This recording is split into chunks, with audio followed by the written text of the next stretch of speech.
Alors effectivement, dans cette nouvelle vidéo sur la sécurisation de vos opérations fiscales, il était intéressant de vous faire un point sur les sanctions fiscales pour non-respect de vos obligations en matière fiscale. Et notamment, quelles seraient les conséquences si vous ne faites pas de déclaration ou si vous allez minorer votre imposition par rapport à ce qui est dû. Donc le but, c'est pas de vous faire un cours complet sur le contrôle fiscal et la procédure fiscale parce qu'on a une formation sur l'introduction au contrôle et au contentieux fiscal où on reprend toute la procédure fiscale et tout ce que l'administration fiscale peut mettre en œuvre pour contester votre imposition et justement vous, comment contester cette imposition dans le cadre de toute la procédure, que ce soit pour les démarches préliminaires de recherche d'informations, dans le cadre du contrôle en lui-même ou ensuite dans le cadre du contentieux. Nous, ce qui nous intéresse aujourd'hui dans le cadre de la formation fiscalité des crypto-monnaies, c'est de savoir quelles sont vos sanctions fiscales pour non-respect de vos obligations en matière de fiscalité des crypto-monnaies. Et notamment dans un cadre de fiscalité qui, comme on l'a vu, parfois peut être difficile à appréhender. Alors, la première chose à savoir, c'est qu'effectivement, vous avez des obligations en matière de crypto-monnaies. Maintenant, je pense que vous avez compris, grâce à la formation, qu'il y a des obligations fiscales, notamment la première qui est de déclarer vos comptes d'actifs numériques détenus à l'étranger. Donc il faudra bien prendre en compte que si vous avez des comptes Coinbase, Kraken, etc.,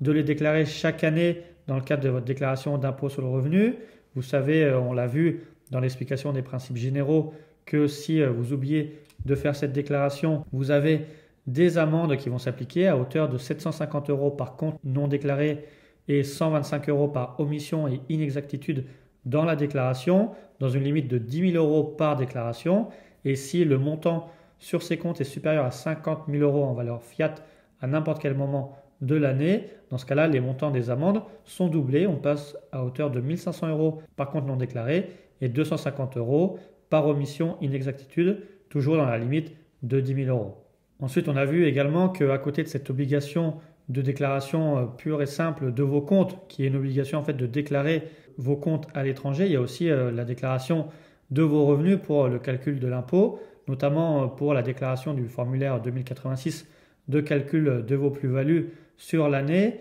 et de correctement déterminer le montant de la plus-value imposable à la flat tax pour que votre impôt sur le revenu soit correctement calculé. Alors dans le cadre du manquement de la déclaration de ces plus-values ou alors de la minoration de la plus-value, c'est les sanctions de droit commun qui sont à savoir que vous aurez un intérêt de retard qui va s'appliquer à hauteur de 0,2% par mois, donc ce qui fait 2,4% sur un an. Également, vous aurez de principe au moins une majoration de 10% des montants redressés, en sachant que en matière d'impôt sur le revenu, vous avez toujours par principe la possibilité de rectifier au moins votre déclaration la même année que l'année de déclaration. Par principe, l'administration fiscale,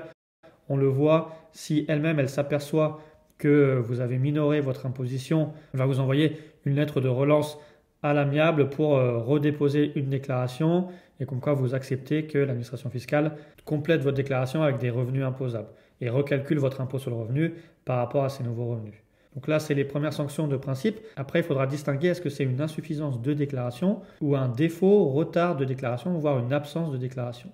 Lorsqu'on est sur une insuffisance de déclaration, par principe, on aura cet intérêt de retard qui va s'appliquer, 0,20% par mois. Si l'administration estime qu'il n'y a pas de manquement délibéré, qu'il n'y a pas de la mauvaise foi dans le cadre de votre déclaration, dans ce cas-là, il y aura seulement une majoration de 10%. Si elle estime qu'il y a un manquement délibéré, que finalement elle estime que vous auriez dû déclarer que vous aviez connaissance de cette obligation, elle peut vous appliquer une majoration de 40%. Et enfin, si elle estime que vous avez mis en place des manœuvres frauduleuses pour éviter de déclarer cet impôt, pour diminuer vos revenus imposables, elle peut vous appliquer une majoration de 80%. En sachant que les manœuvres frauduleuses, c'est vraiment quand vous avez mis en place des moyens pour que l'administration fiscale ne soit pas en mesure de connaître vos revenus imposables. Et par contre, si on est dans le cadre d'un défaut ou d'un retard de déclaration, donc dans ce cas-là, vous n'avez fait aucune déclaration, vous aurez toujours l'intérêt de retard de 0,2% par mois, plus une majoration au minimum de 10% en matière d'impôt sur le revenu, une majoration qui peut passer à 40% si après que l'administration fiscale vous mette en demeure de déposer une déclaration, vous n'allez pas déposer cette déclaration, et également elle peut vous mettre une majoration de 80% en cas d'activité occulte, c'est-à-dire lorsque vous aurez une activité professionnelle. Là, ça va viser les traders ou les mineurs ou ceux qui ont une activité considérée comme professionnelle en matière de crypto et qui n'ont fait aucune déclaration sur leur fiscalité et sur les revenus qui seraient imposables en BIC ou en BNC. Dans ce cas-là, on peut monter à une majoration de 80% en cas d'activité occulte. Et également, la grosse problématique derrière, c'est qu'il peut y avoir également une taxation d'office de l'administration fiscale de vos revenus, par laquelle l'administration fiscale va estimer que certains revenus seront des revenus imposables, et à vous derrière de pouvoir justifier pleinement que ces revenus sont non imposables. Et bien sûr, au titre des sanctions et des majorations, il faut savoir qu'il y a des possibilités de régularisation spontanée, notamment d'obtenir des réductions, notamment en matière d'intérêt de retard, lorsque vous allez rectifier spontanément vos erreurs dans les délais de déclaration, ou alors si vous faites une demande spécifique de procédure de régularisation spontanée si vous êtes de bonne foi dans le cadre d'un contrôle fiscal, ou alors si vous allez directement auprès du service de mise en conformité fiscale des entreprises. Ça, on en a parlé dans l'autre vidéo sur comment sécuriser ces opérations fiscales. Et également si vous avez mis une mention express dans votre déclaration au moment de votre déclaration. Donc il y a des possibilités a posteriori, si vous n'avez pas déclaré, de régulariser votre situation pour justement limiter ces sanctions et ces redressements. Puisqu'il faut savoir qu'en matière d'impôt, la prescription générale, donc le délai sur lequel l'administration fiscale peut venir contester votre revenu imposable, par principe, c'est jusqu'au 31 décembre N+3. Donc par rapport à une année, jusqu'au 31 décembre de la troisième année qui suit, pour venir contester les revenus que vous avez perçus sur l'année à déclarer et remettre en cause votre imposition. Et ça, c'est le délai classique. Mais si on part sur des délais en matière notamment de compte à l'étranger, là on est sur une prescription de 10 ans. Sur une activité que l'administration fiscale aurait considérée comme occulte, là également on est sur une prescription de 10 ans. Donc il faut faire attention sur vos opérations et ne pas vous estimer intouchable ou pouvoir profiter d'une prescription, puisque selon le caractère du contrôle et les moyens à utiliser, l'administration fiscale pourra avoir un délai rallongé et supérieur à 3 ans. Et d'ailleurs, sur la prescription en matière de compte d'actifs numériques à déclarer au titre du CERFA 3916 bis, ça sera par principe une prescription de 10 ans, tout en sachant que l'obligation, elle a été applicable qu'à partir du 1er janvier 2020. Donc si les comptes n'avaient pas été déclarés avant cette date, vous ne serez pas en situation de manquement auprès de l'administration fiscale, puisque l'obligation de déclaration des comptes à l'étranger ne visait avant cette date du 1er janvier 2020 que les déclarations des comptes financiers ou de capitalisation détenus à l'étranger.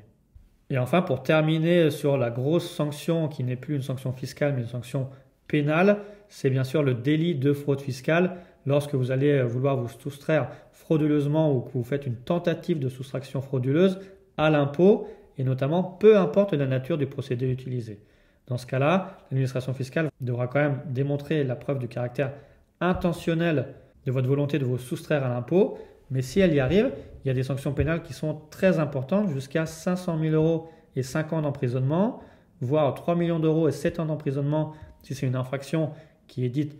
en bande organisée ou facilitée par certains moyens, et en sachant qu'à partir du moment où les droits qui vont être rappelés en matière de contrôle fiscal seront supérieurs à 100 000 €, vous aurez une dénonciation automatique de l'administration fiscale auprès du procureur de la République, peu importe finalement les moyens mis en cause pour échapper à l'impôt. Puisque depuis récemment, il y a eu un changement de ce qu'on appelait le verrou de Bercy, qui était la possibilité de l'administration fiscale de choisir au cas par cas les dossiers de fraude fiscale à transmettre au parquet pour des suites en matière pénale. Depuis 2018, en fait, à partir du moment où vous aurez des manquements en matière de déclaration d'impôt, que vous aurez essayé de vous soustraire frauduleusement à l'impôt, que ces droits rappelés dans le cadre d'un contrôle fiscal seront supérieurs à 100 000 € et qu'on va viser des manquements notamment pour activités occultes, abus de droit, non-déclaration des avoirs à l'étranger, manœuvres frauduleuses ou même plusieurs manquements au titre de manquements délibérés, l'administration fiscale sera en droit de transmettre directement